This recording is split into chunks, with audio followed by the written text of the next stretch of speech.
Welcome to the USS MIDWATCH. I'm Brandon Taylor. Rafael Guzman. Brandon Williamson.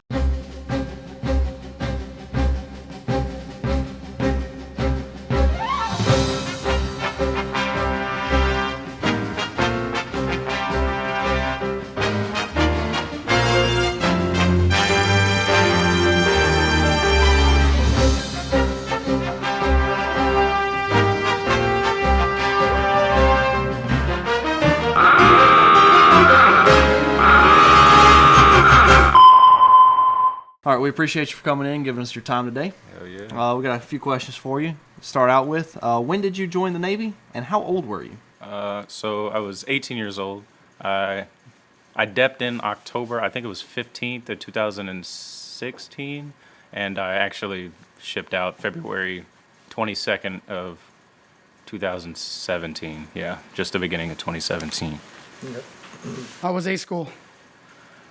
Man, I had a lot of fun at A school. There was a lot of good people there. I really enjoyed not so much the school, everybody, Groton, but I didn't mind the area because I was so close to, Providence, right next to New York, Boston. I was always in Boston, but I had a lot of fun in A school. I met a lot of good, I want to say instructors. There was a few really good instructors, but I actually met a couple of other guys that I'm still friends with today, so that's pretty dope. Is there a short tour after this, or? Yeah, so I actually just got my orders. I was fighting for those. Oh. I just got my orders. I'm going to be a recruiter near home, Rockford, Illinois, is a couple hours west of Chicago, so that's where I'm headed after this, is to be a recruiter. All right, tell us a good sea story. I should have came with this haircut.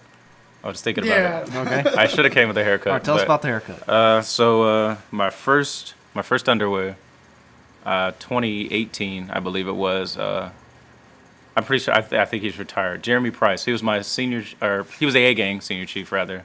And so I was sitting helms and planes, and I'm driving the submarine, right? And they're pretty talented. Dive, Chief of the Watch, those guys are talented. If you could trim a boat, a submarine, I think you're a genius, because I still can't do it to this day. But Neither can I. they do it all the time. So I'm like, hey, sitting there driving, I'm the helm, and Dive is sitting behind me, and they're just coking and joking. He's like, Chief of the Watch, trim the ship. And I was like, I could probably do that. Just me. I've only been on a submarine for like 2 weeks at this time. So I was like, man, I got this. I could do this too. Bet money I could trim the ship. And he's like, I don't want to bet money. I want to bet more. And I was like, More? what you mean by more? Like, I'm a gambling man. What you trying to get into? And he's like, if you can't trim the ship, I get to cut your hair how I want. And I was like, okay, whatever. You want to bet my hair? I don't care about that. But I gave restrictions to myself. I said I could do it in 3 Chief of the Watch orders. I don't know why I said that. Young and dumb, sure. But for some reason, I just started saying wild stuff, man. I don't know. I was like, put 5,000 forward aft. I don't know what I'm talking about. I'm just doing stuff. But yeah, after that, I failed. Yeah. Okay. And then Senior Chief Price, right after watch, we didn't even go to cleanup. I was going to clean up myself. I went to go clean the forward head, and he was already waiting. He grabbed it. Hold on, shipmate. Come here. He was standing in the forward head with some head clippers, and he was like, make yourself comfortable. And I was like, what? Oh, Lord. Well, Oh, what does Lord. that mean, right? So I sit down in this chair that he pulled out of the lounge, and I knew my haircut was messed up, dog, because he started like in the middle of the top of my head, and I was like, no way. But yeah, he went like against the grain, backwards, like on the top of my head, and I was like, damn, like this isn't good. This is how it's gonna end. Yeah, and he after he took like the middle, like just middle portion, I did look like George Jefferson. Like, I'll take it, but like he started cutting my facial hair. I don't know. I look like a fool. I wish I had pictures of that. I would show you, but Oh man, that would've been great. Yes, That'd been perfect for this. yeah, that was ridiculous. Yeah. So what's the being your first boat? What's the longest underway you've had so far? That 108-day one was crucial, man. That was tough. Almost was enough to just make me like, hey, man, take me I'm out. home. Yeah, like, hey, take me home. Tap yeah. out. 108 days. It's not for everybody. But yeah, actually, you guys make it doable. So I do. You don't got a lot of us. Stuff. Yes. It wasn't too terrible. 108 days, yeah. So what advice do you have for a brand new sailor? So Don't make bets you can do Chief of the Watch in 3 Yeah. minutes. So two pieces of advice. One for the one joining the Navy, and then another one if you're going to a submarine. If you're joining the Navy, Don't. if you're joining the Navy, I do want to say, if you don't have high standards for yourself, you're probably not joining in the right branch. There are really like high expectations for like recruits. I want to say higher than when I joined. They expect a little bit more from you, like not just brain power, but physical capability and things like that. So raise your own personal bar. And then if you're going to a submarine, man, like, I don't know, don't have like a chip on your shoulder. Like you gotta be able to relax on a submarine because everybody's really closely knit, and sometimes we tend to go a little bit too far with our joking and things like that. So Sure. I do want to say, if you're a little emotional, I want to say is a better word for it. If you wear your emotions on your sleeves, you just gotta tone it down. Be careful because these guys, it ain't easy meeting these new guys. These guys are crazy. So, in your shorter career time, what's the biggest change that you've seen since you started your career to now? The people who are joining is changing. I do want to say I've only been in for 6 years, right? But I do want to say when I joined, we were a little bit more emotionally strong. I do want to say so. I think we would have to cope further in the future because more people are coming out mentally like not ready to take this step.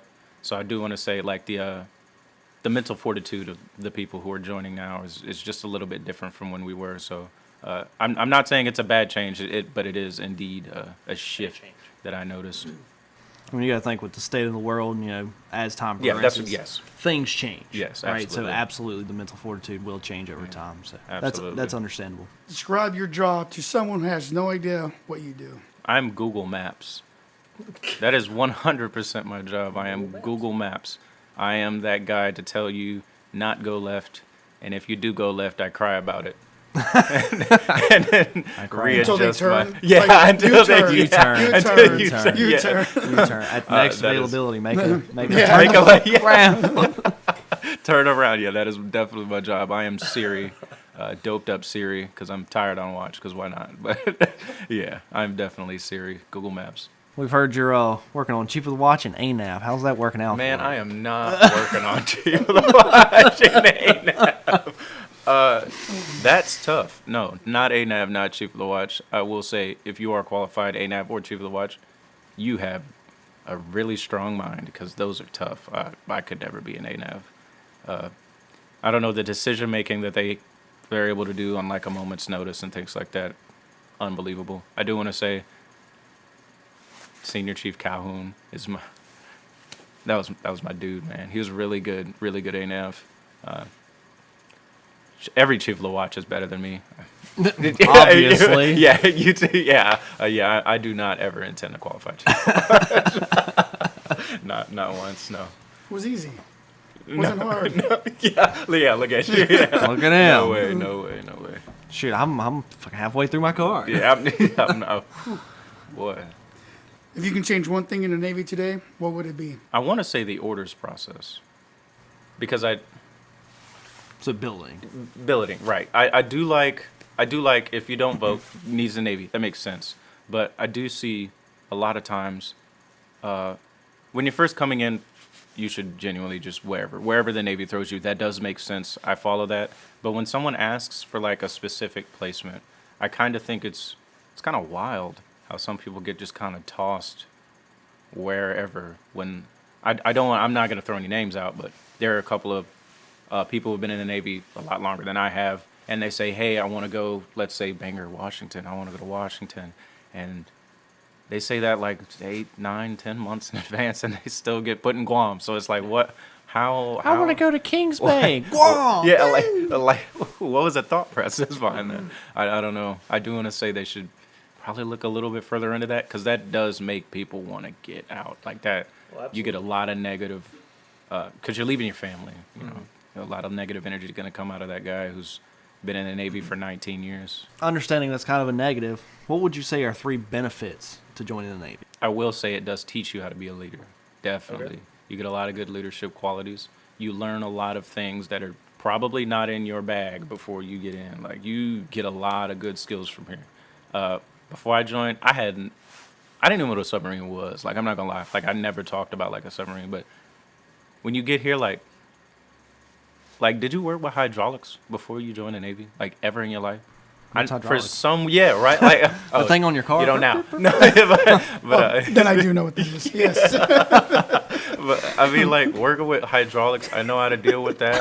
I mean, like, getting into the QA world, actually figuring out what QA is. What's QA? Was it? Yeah, like, but like, those are the big things you learn. I learned a lot. Just your really. skill repertoire. 3 huge benefits is you open your skill set a bunch. You meet a lot of good people, and you're able to open your connections. Whether or not you want to do 20 years, you meet a lot of good people. You find a lot of new jobs, and I will say, TA is awesome. You get some college done. Tuition assistance. Yeah, finished my bachelor's with that. There you go. There you go. Yeah. Goes TA back is- to what someone has said before, talking about the financial debt you get into as a student. What was your favorite activity for all your deployments? Cutting his hair. Well, yeah, that's a staple. That's a tradition at this Staple. point. My favorite activity, I want to say, I do actually like halfway night. I know a lot of people don't really participate, but I do like to see people get like joked around with and stuff like that, and like, you know, peas on the EDMC, stuff like that, corn on the cob. That's pretty funny. I do actually really like that. I like to see people kind of let loose, you know, have a little bit more fun, because I get it. It is high stress, but there are definitely moments where you could just relax. Kind of unwind. Right. Just give yourself a second to, Especially, when you do it and then you get 3 extensions after the fact. yeah, because that's And it's no longer halfway Almost. night, it's third way night. almost inevitable to get that extension. So Oof. I do enjoy halfway. Lord night. have mercy. Let loose, have fun. So now we know you enjoy your halfway nights. I'm sure that includes the meal. Oh, absolutely, absolutely. So what would you say is your favorite meal on board a it would be submarine? that chief meal. That when meal? when the Chiefs start throwing down, man, those steaks. I mean, Steaks, all the cobs I've lobster. had for some reason are from Louisiana, so they all get Gumbos. this gumbo going. I'm like, man, those guys are crazy. But yeah, the Chiefs mess. Like, when they start going down, they throw down for real. They can all cook. I don't know what that. It's in the water. Yeah, so I'm like, man. Yes, oh, for sure. Or I guess in this case it's in the salt. yeah, facts. Yeah, them dudes. Yeah, it's the Chiefs meal, 100%. What's your greatest accomplishment so far? I want to say still being in the Navy for me. I have a history of making really horrible decisions, so I ain't make no mistakes yet. I'm good. I haven't been to like mast or anything. I've had a DRB, but that's whatever. But I haven't been to mast or anything. Well, you gotta That's think awesome. you're still young too, so I mean like Well, yeah, I got a lot of I still have to Yeah. improve, but I'm still here. The Navy thinks I'm good. if you were to say out of the COs you've had, who would you say is the best one that you've worked with? That Commander Wicks is my favorite. That guy is gung ho. I mean, like, he'll from the hip.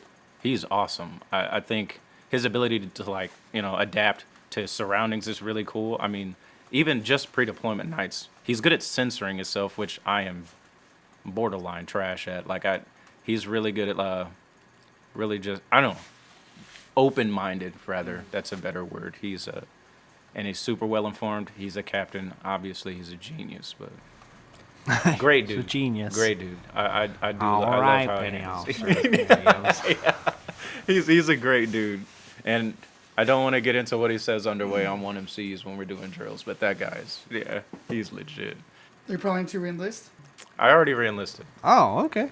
Well, beyond this one, beyond this one, Beyond this one, after your you said you're going to be a recruiter. Yes. After that, is there a plan to re-enlist and maybe continue your Navy career? I do believe that if I don't know what I want to do in a year, I will re-enlist. Okay. But if everything goes like it's supposed to, in my head, how I'm thinking it should, I do not plan on re-enlisting. No, not at this time. No. For what would you say is the best advice you have received that you are wanting to pass on to like the next generation, the next guy? Paul Ritchie, who's my first chief, I don't know. One day I got into a really bad argument. I was underway with the old LS chief we used to have. I got into a pretty good argument with him while I was sitting, helms and planes. And he, for some reason, it was just getting really under my skin. And I just turned back to him. I said some expletives. I'm not going to repeat that. But I said some pretty bad things to him. So Chief Richie, he was like, go get a relief. Somebody find this man a relief. I got to go talk to him. I got to talk to him right now because the dude's pissed me off. So I was like, all right, cool. He gets me back at Nav Center, and we're having this conversation. At first, he, tears into me, dude. Screams at me. And I was like, I can't believe he's yelling. I've never heard, I know he gets mad, but I've never heard him yell before. But, after he gets done, screaming and hollering at me, he just takes a moment, and he just looks at me, and he was like, if you're ever going to get anywhere in this world, you got to learn to not be a Don't be. Right, I couldn't. I was like, don't be a for some reason, I was like, don't be a I could just live like that. If you could just take that anywhere you went, don't be mean to somebody else. What do you like to do in your spare time? I'm a lot like Chief Tar. I love 40K a lot. I do 40K. I love to do music. Everybody in my family is a musician.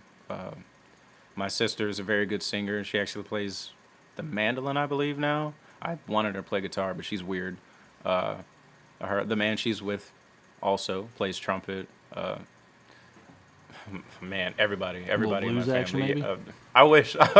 We all live so far apart, but yes, we're all musicians outside of here. So I like to do music in my spare time. All right, so you said your family's musician. You alluded to your sister. Just tell us a little bit more about your family. My mom is old. She was born in 1970 in December, so she's super old. 1970? Yeah, That's old? that's pretty old. That's Yeah, old. that's pretty old. Why, then? Yeah. Damn. Yeah, she's old. I grew up with my mom. Stepdad was my thing. So my stepdad, I believe, was born in 64, which is older. Old. Yeah, he was born in 64. I grew up with my grandmother too. She was always there. She was born in 42.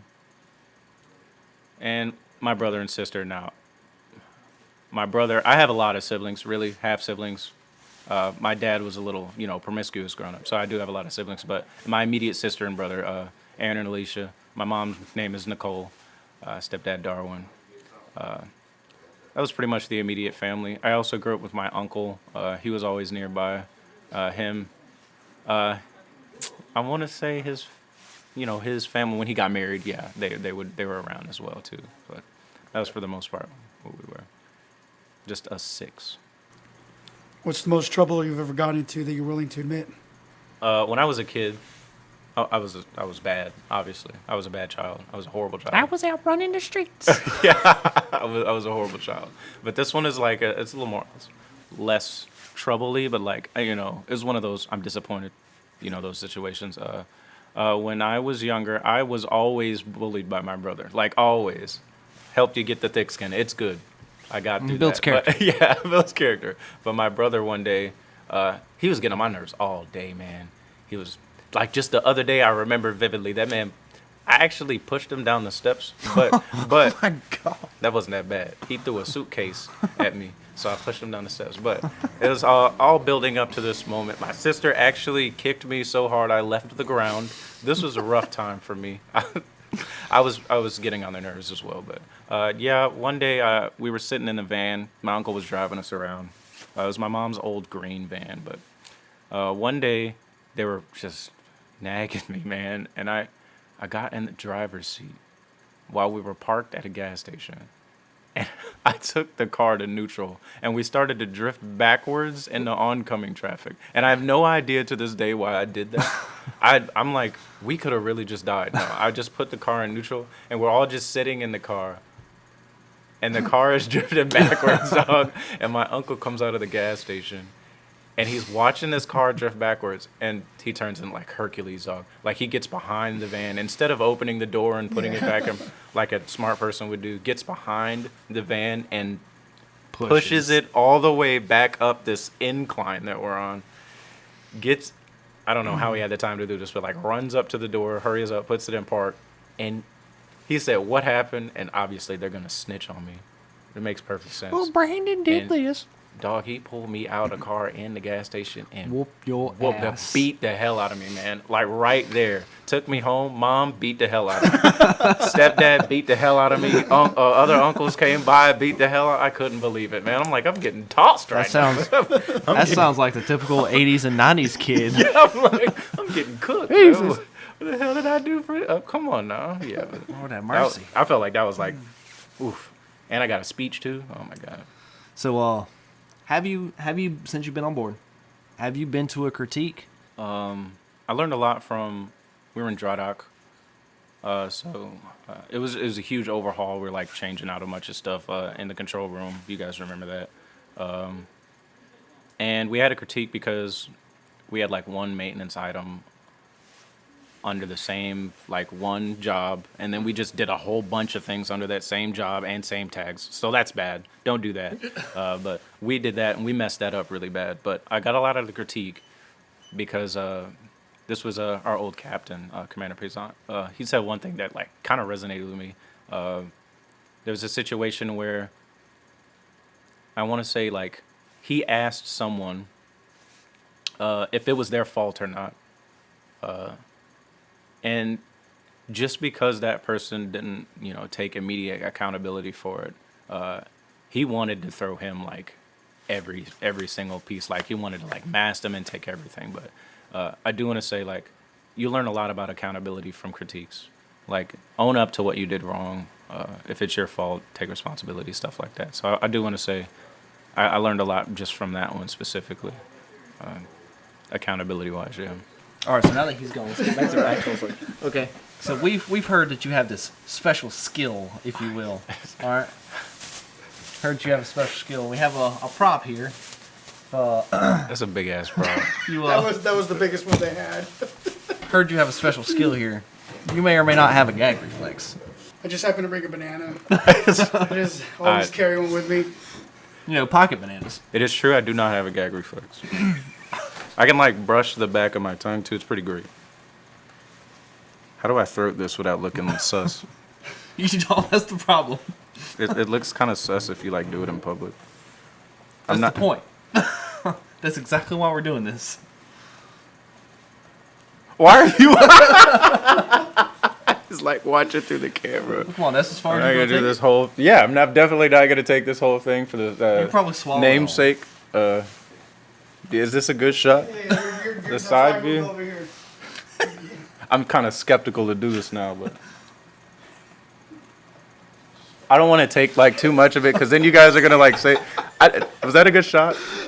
No, you have to do it again. No, I'm not. I'm good. I'm gonna eat this now. That's your banana now. I'm gonna eat this now. You can have that now. Totally yours. I appreciate it. That was the point behind bringing it. So when did you learn that you had this skill? And how? When and how? When and how? I can. Okay. Just short story is fine. So Short story. I got you. Okay, I was like 12, and my mom took me to the dentist. And you know how they put that brown thing on your tongue or whatever? I don't know if he was like purposely trying to go like further back to see what was going on, but like I was just chilling. And he looked at me and then looked at my mom, and she was like, "I have no idea why this dude is not gagging, bro." Like, I don't know if that was like the first time I realized it, but I think the first time like it really made sense to me is like I lived in like a 2-bedroom house, and there was like 8 of us in there. So I used to brush my teeth at the same time as other people sometimes, and like my sister would like look over and be like, "Yo, you brushing the back of your tongue mad low." I was like, "Oh, whatever. I don't even know what that means." Like, whatever. means. Like, I don't know. I guess brushing my teeth is what I figured it out. All right, that's fair. So what actor would play you in the movie? Probably Eddie Murphy. I would probably say Eddie Murphy, or Lakeith Stanfield. Probably Eddie. So who would you say has had the biggest impact on you with your career? It's a toss-up between, I want to say, Mike Bottomley and Paul Ritchie. Those two are like huge. Paul Ritchie really helped me like become not just a sailor. I don't think that was his goal really in the Navy anyways, to make good sailors, but he definitely helped me like progress as a man, like turn into the person I am today. So I do want to say huge thank you to Paul Ritchie. That's absolutely a dynamic person. He's amazing. As well as Mike Bottomley. He was my LPO at the time. He was my chief. So, and he then relieved as my chief. But huge influence on me. Both of those guys are great.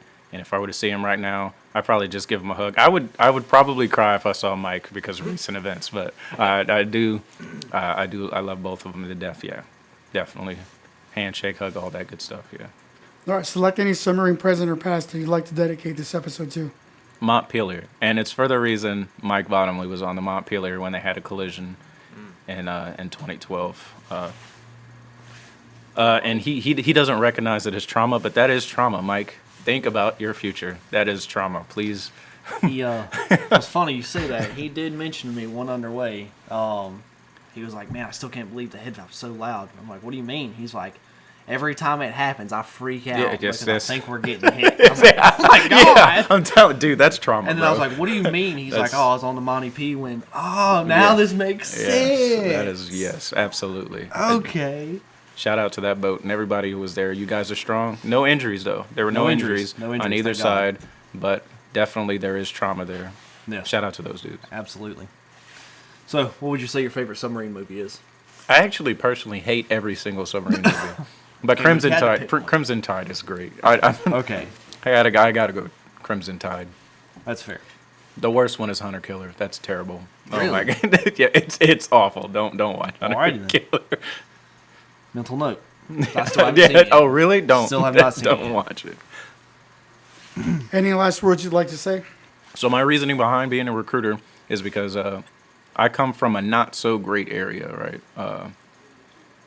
So if you're on the fence about like what you want to do with your life, and you're not from the best demographic, your background isn't very great, you don't really have plans or anything like that, take the jump and just join some branch in the military to get away from where you are.